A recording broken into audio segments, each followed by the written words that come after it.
Adler and many Adlerians believe a lot of our personality does get pretty highly influenced before the age of like 6 or 7. So a lot of those experiences and a lot of what's happening in our environment is influential, but we still know developmentally that trauma happens or positive experiences happen.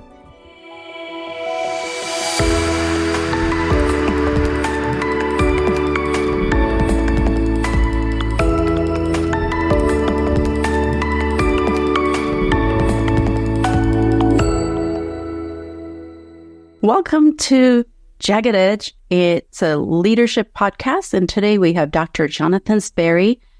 So many of us are questioning ourselves, especially after the last 3 years of changing environment, especially in the workplace. And one thing that's really certain, human behavior and development. And who better than Dr. Jon Sperry to share with us Adlerian Psychology, how we behave, our behavior, or just a lot of different terms that helps us understand our employees, our team members, so we could encourage them, empower them, and work in a cohesive way.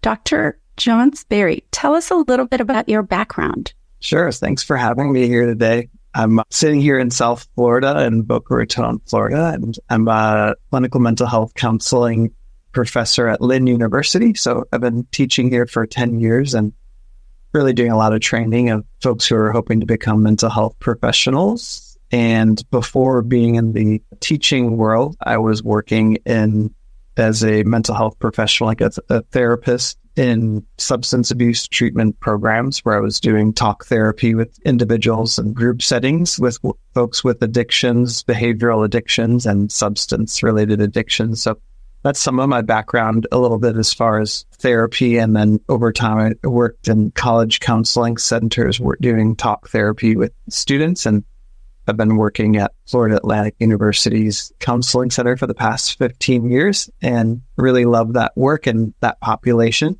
And yeah, before that, I grew up in Milwaukee, Wisconsin, and both of my parents are connected very much to Adlerian Psychology. So I have sort of the experience of being raised with some of the Adlerian Psychology principles I know that we'll talk about today as a child, and then learn more about them as like a mental health practitioner in my adult years and college education. And now today I do practice quite a bit of using the Adlerian Psychology principles and practices in my work with clients today, and then also applying them in other settings outside of therapy, like in group settings, or applying Adlerian Psychology in the classroom or with myself, or in workplace settings, or even how I mentor students and things like that. So that's a little bit of background about me. Yes, lovely to hear that, having both parents as therapists and then just sort of being raised in an environment must be a unique experience. And mine were at home mom, and I had a dad who was a professor. So a little bit of similarity there as well. And speaking of workplace, could you highlight Adlerian Psychology and the benefits of how that would help us, especially in leading teams in the workplace? It's a really good question, because Adler's work is very focused on like the social embeddedness of psychology. And like what that means is Adler believed that our mental health could be measured by the degree of the sense of belonging that we have in our social circles, like at work or at school or at home. So because of like the nature of the socially embedded way of psychology that Adler thought about, is it really saw that like our problems and the solutions to our problems are all in social settings, and that to be in the workplace or to be in a position where there's like leaders and followers, that we have to like get along with each other and to cooperate with each other. And if we feel like in the workplace setting that we don't have a place, or we don't have a way to contribute, or feel like what we're doing is meaningful, we often will struggle in those different parts of our lives. So I think from like a leadership perspective, Adler's ideas very much are relevant, because Adler looks at how can we navigate the social structures in our different cultures and in the different countries that we live in, and the different settings that we're in that may very much not have a cooperative, egalitarian approach. I think Adler looked at really having more of like, we're equals rather than like maybe like from the perspective of a therapist or mental health setting. You might say like, oh, the therapist is the expert and the client is going to be told what to do. But Adler looked at it more as like, we're equals. So therefore, when you apply that same paradigm of like that we're equals, then it really transforms how we think about leadership, where that like leaders are not just about being, it's not about that this person is better than someone or that they have a higher standing or that there's something superior about them. But I think Adler would look at the responsibility of the person in a place of leadership, and that to like, I think so many of his principles, when you apply them to leadership, can be so powerful, because I think Adler would say like, it's about contribution rather than about being like on a structure of being higher or lower. Or Adler would be more focused on like, I think leading by example. Like he wouldn't be telling people what to do. He'd be in there doing the good work with maybe the folks who maybe he oversees or from a leadership perspective. But that's like, I guess, a few examples of that.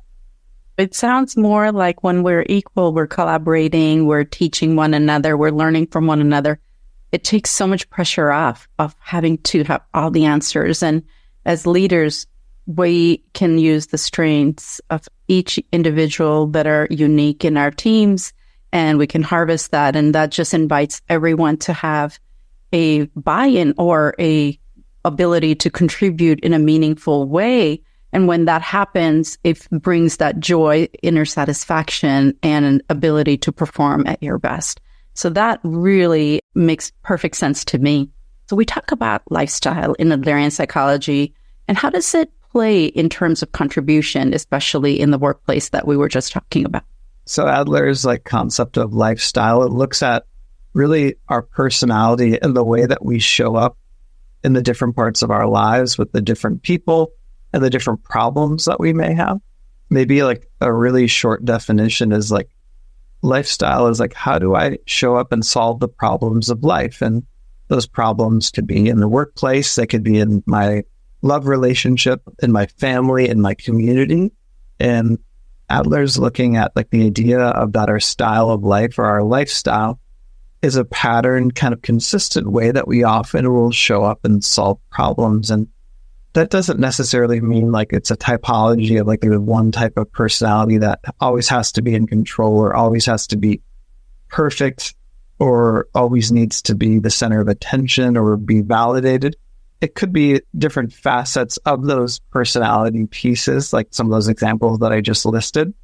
But I think Adler would still look at like holistically, like how does that person show up to deal with the problems in the workplace, to deal with the problems in my life that I'm currently struggling with. And then I think with the lifestyle, like assessment, when we're looking at like in coaching or in talk therapy, is really my ability to look at my own strengths and my own liabilities or deficits by understanding the way I show up and seeing like, hey, there's within this sometimes there are mistakes in our mistaken way of solving problems. And then there also maybe are some workable parts of that too. And I think when we're aware of that, like that self-insight or self-awareness helps us to become better parents or helps us to become a better leader or a better therapist or a better person in general. So that's where I think our understanding of lifestyle through Adler's terms is really useful in that it looks at the person holistically. It looks at understanding, again, that pattern way that we show up and solve problems in different facets of our life, and that we're constantly growing and evolving, and we're developing and learning new understandings about ourselves as we maybe get feedback from other people, or as we make a mistake or continue to make a mistake and learn about it through just like life showing up and smacking us in the face. When is this lifestyle? How does it form? Is it something that you're born with? How does this work? There are some different schools of thought on that. I know in the Adlerian psychology world, including Adler himself, did talk about that. Like our personality for sure is influenced quite a bit in our early lives. And I know that from like a developmental psychology perspective, that Adler and many Adlerians believe a lot of our personality does get pretty highly influenced before the age of like 6 or 7. So a lot of those experiences and a lot of what's happening in our environment is influential, but we still know developmentally that trauma happens or positive experiences happen, and positive like attachments or teachers or mentors or family members who maybe stepped up to the plate to support us as life evolved and changed as young children. Adler also still really looked at the holistic nature of people as well. So like our experiences are just a small influence, but like what we do with those experiences matters a lot as well. In addition to like the holistic element of personality or our lifestyle, Adler also saw that as a trained medical doctor who was an ophthalmologist, he did see that our biology still influences us too. So today, if you think of like, well, we have genetic loading for cancer, we may have genetic loading for our personality features and our temperament, or we have genetic loading for other health conditions. So the fact that there can be a genetic basis to the different parts of our behavior and our personality show that it's not just our experiences or just our trauma or just the positive people in our lives or just the biological influence, but it's really a mix of various facets and environmental influences, and personality develops around all of these different elements. If you like the content of this video, please don't forget to follow. And also, if you want more information, visit the website, Yogi Patel, TTE.com.